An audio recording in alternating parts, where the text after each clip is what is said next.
Before written history began, the heavens were not silent. Records preserved in fragments, older than any known scripture, speak of an event the ancients described only as the division above. It was not a battle for dominion, but a breaking of command, when celestial order gave way to dissent. The texts describe beings of light who turned from their appointed stations, choosing the mortal world over their divine restraint. They were called the Watchers, those who once observed humanity from the heights, until curiosity became desire, and desire became defiance. Their descent was not marked by flame or fury, but by silence, a silence that separated what was divine from what was human.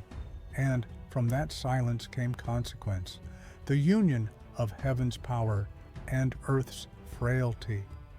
These were not demons of hell, the writings claim, but angels of heaven who chose desire over duty. And when heaven bleeds into earth, what becomes of the world caught between them? In the earliest records of forbidden history, there is mention of a brotherhood unlike any known to man, beings once radiant, now only remembered in fragments of ancient scripture. They were called the Watchers. According to the lost texts of Enoch and Jubilees, they were not fallen by force, nor cast out by divine judgment. They descended by choice, 200 in number, bound together by a single defiant oath. Their leader, Semjaza, a name whispered in old apocrypha, called them to a summit that would later bear witness to their rebellion, Mount Hermon. The mountain itself, ancient and unmoving, became the silent witness to an event that reshaped the balance between heaven and earth. There, beneath stars untouched by mortal eyes, they sealed their pact. They swore that none would turn back, that if one descended, all would follow. It was not rage that drove them, but yearning, a fascination with the creatures who walked the earth below, beings fragile, fleeting, and yet capable of emotion that even the divine could not comprehend. To the Watchers, humanity was a mirror, imperfect but alive. Curiosity became admiration, admiration became longing, and in time, longing gave birth to rebellion. The descent that followed was not a fall of fire, but a silent exodus. The heavens did not thunder, nor did the stars dim. The Watchers stepped across the boundary willingly, wings folding against the weight of forbidden choice.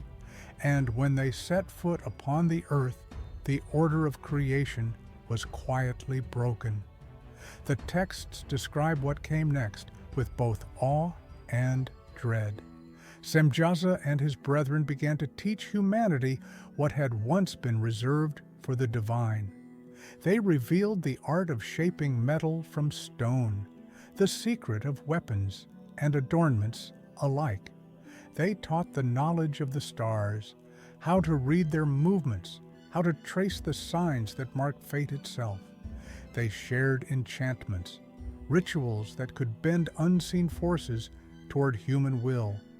From their instruction came both beauty and destruction, wisdom and ruin intertwined. What was once hidden in heaven now lay open upon the earth.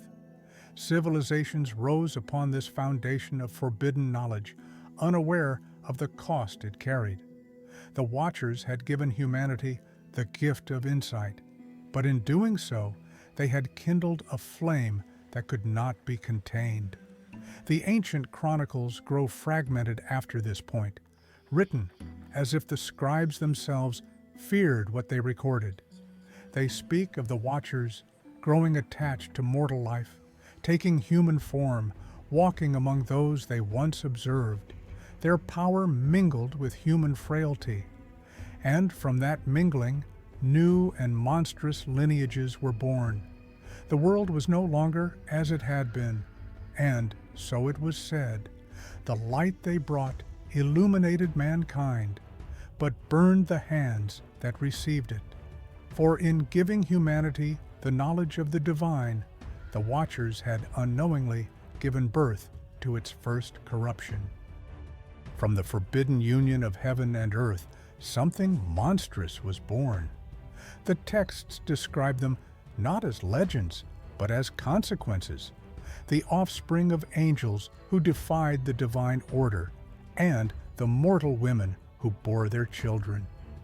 They were called Nephilim. Their name in the Old Tongue means those who fell, or the fallen ones. The book of Enoch recounts them as beings of immense stature, towering over men, giants of old, men of renown. But their greatness was a distortion of divine power. Light made corrupt, strength without balance. They were neither wholly angelic nor human, existing in a state that creation itself had never intended. Their hearts carried the might of the heavens, but their bodies were driven by mortal hunger.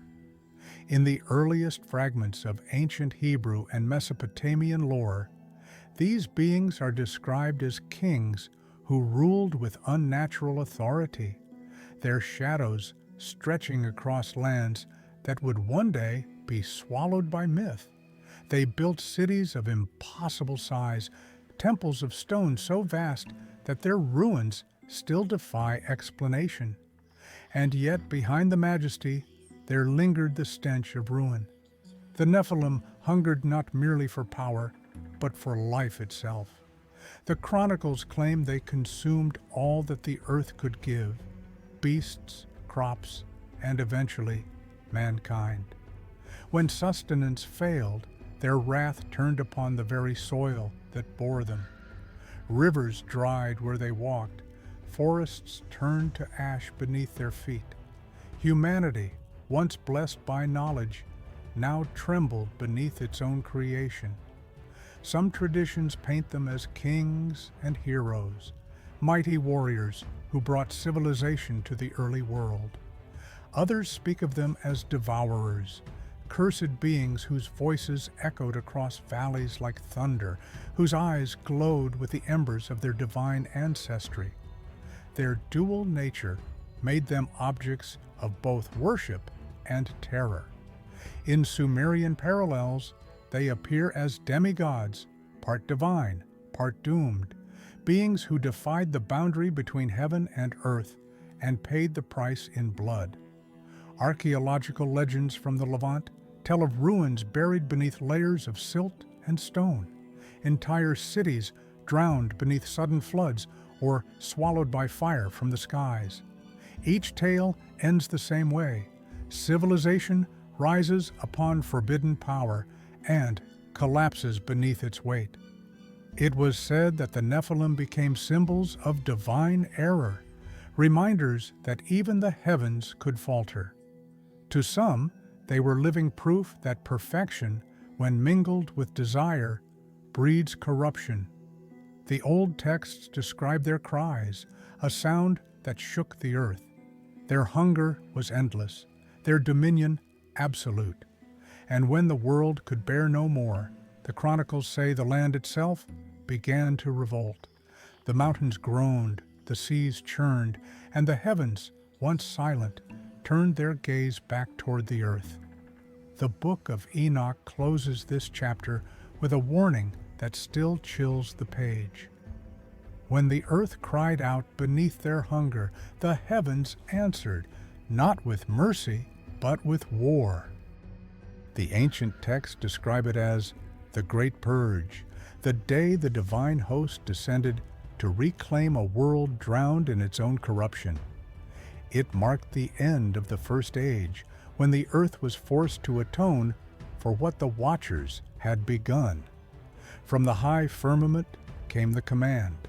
4 archangels, Raphael, Uriel, Gabriel, and Michael, were chosen as instruments of judgment. Each carried a decree, not of vengeance, but of restoration, a cleansing that would scour both heaven's disobedience and earth's contamination.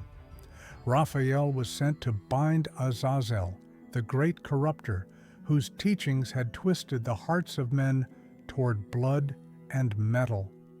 The texts recount his imprisonment beneath the desert rock, where the sun's heat never reaches and the winds carry no sound. Uriel descended next, bearing fire, to purify the lands that the Nephilim had defiled, and to ignite the waters that would soon rise in judgment. Gabriel, the herald, turned his wrath upon the giants themselves.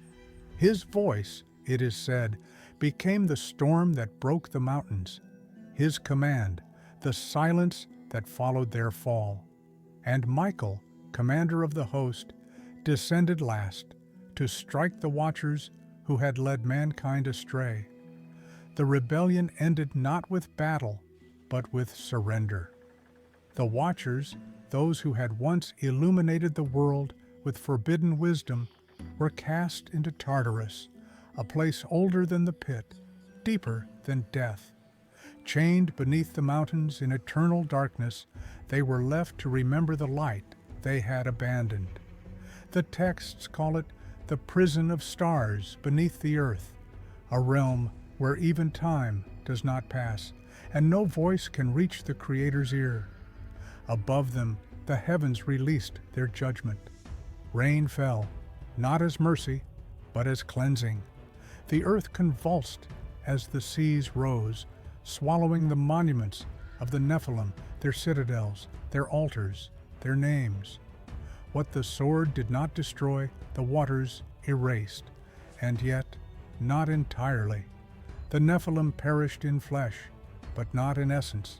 Their spirits, bound to the mortal plane, were said to wander, neither angel nor man, shadows without form, hunger without body. The ancients wrote that these remnants became the roaming shades, the unquiet echoes that haunted desolate places, seeking vessels through which they might touch the world again. And though their voices faded, their memory endured. Tales of colossal kings, sleeping gods, and giants entombed beneath forgotten hills trace their lineage back to those lost hybrids, the children of heaven and earth. In every civilization that rose from the flood's ruin, whispers remained of buried temples, of chained spirits, of watchers who still stirred beneath the soil. The flood cleansed the surface of the world, but the roots of defiance ran deep. The waters receded, but not all chains hold forever. Though the watchers lay buried in darkness, their touch upon the world did not fade. What was meant to be forgotten endured, not in form, but in thought. Their legacy survived in the minds of those who lived beyond the deluge. The ancient texts speak of survivors, tribes scattered across the newborn continents, carrying fragments of memory they could not comprehend. Among them were whispers of the great teachers who had once descended from the stars. To some, they were gods. To others, cursed spirits who had gifted man with both creation and ruin. Their names changed with the tongues of each new civilization, but their presence remained constant, an invisible thread linking every dawn of human advancement. From these scattered remnants came the forbidden arts once taught by the Watchers, the shaping of metal into tools and weapons, a mastery that would turn survival into warfare. The study of celestial signs, the mapping of constellations that promised destiny could be read and controlled. The weaving of spells and enchantments, echoes of the language the angels once spoke to command the unseen. Even the first monuments of stone, aligned with the paths of the heavens, seemed to bear the fingerprint of that lost instruction. The book of Jubilees warns that the wisdom of the Watchers was like fire. To hold it was to possess light, but to misuse it was to invite destruction. Humanity, eager and unrestrained, took that flame and called it progress. Metallurgy became empire, Astrology became religion, divination became power, and thus what began as divine rebellion became the foundation of civilization itself. In temple walls from Egypt to Sumer, carvings depict luminous beings teaching mankind to measure the stars and carve the laws of heaven into stone. Priesthoods rose in their image, claiming bloodlines that reached back to the teachers from the sky. The high priests of Uruk, Thebes, and even pre-dynastic Mesopotamia preserved secret rites said to originate from those ancient visitors. They worshipped not demons, nor gods in the mortal sense, but memory itself, the lingering presence of those who had once defied heaven's decree. Across millennia, the same pattern reappears. Wherever human knowledge leapt forward, tales of forbidden guidance followed. The Sumerian Apkallu, the Egyptian Shemsu-Hor, the Greek Prometheans all share the same echo, a gift that should never have been given. Yet this inheritance carried a deeper curse. For every discovery humanity made, a shadow grew beside it, a hunger to know what should remain concealed. The Watchers had been chained for their defiance, but their true punishment was different. Their wisdom had escaped their prison, woven into the marrow of mankind. It is said that not all the fallen perished in the flood. Some were buried alive beneath the bones of the world itself, sealed in prisons of stone where neither light nor mercy could follow. They were called the imprisoned ones, their names erased from sacred scrolls, their voices chained in silence. But in the forbidden fragments of the Book of Lumiel and the Scroll of Enoch, the Lesser, there are whispers of their fate. 7 prisons, 7 chambers, 7 watchers too powerful to destroy, too corrupted to forgive. It is written that when the heavens unleashed the deluge, the archangels descended for a second war. One fought not with swords, but with sigils of flame. Mountains split apart, and rivers of molten stone swallowed the Watchers whole. Each was sealed beneath a mountain whose name would one day echo through myth: Hermon, Ararat, Zagros, Sinai, Olympus, Elburz, and the nameless peak of the east, a place said to be hidden beneath the endless sands. Within these catacombs of creation, the earth itself became their cage. The texts describe chambers where no wind breathes, no star shines, and the echo of one's name dies before it is spoken. Divine fire marked the walls, inscriptions older than human speech, written in the tongue of the seraphim. These symbols did not burn outward, but inward, turning their radiance into unending torment for those trapped within.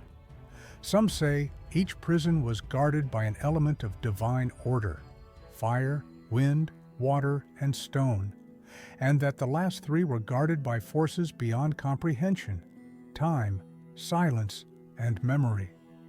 In these silent tombs, the Watchers were left to dream. Their thoughts curdled into storms beneath the world, and their grief was said to tremble through the crust of the earth. When mountains roared or seas split apart, the ancients believed it was not the planet's rage they heard, but the restless turning of chained gods. The myths of chained titans echo this truth: Prometheus, Atlas, and Cronus bound beneath the earth. The Sumerians spoke of the Anunnaki beneath Kur, imprisoned by the Sky Father. The Persians told of Ahriman's demons buried in the Zagros core.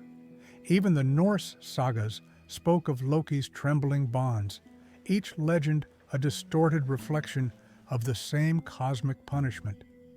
Archaeologists dismiss these tales as mythic metaphor. But what if the ancients were remembering? What if every tremor, every eruption, every unexplained groan from the depths was the pulse of something once divine? something that should have remained asleep? It is said the mountains still bear their scars. Beneath Ararat, local herders tell of sounds, deep, metallic, like the turning of chains. Near Mount Hermon, pilgrims speak of sudden warmth that seeps from fissures at midnight, as if the mountain breathes. And in the Zagros range, miners who ventured too deep tell of voices, not heard with the ear, but felt inside the chest, vibrating like a whisper from the abyss. The texts warn that time itself cannot erode divine seals, but should they ever fracture, the world would shudder at its foundations. For the imprisoned ones remember. They remember the war that tore heaven apart. They remember the flood that erased their children. They remember the light that banished them, and the chains that bind them still. And if even one should stir again, the sky would remember its old war. Yet perhaps the sky already has, for the world above never truly forgot what was buried beneath. Long after the watchers were chained and the flood became a fable, something of their defiance took root, not in the stones, nor in the stars, but in us. It began as curiosity, the quiet ache to know. The same hunger that once led angels to descend now burns behind human eyes.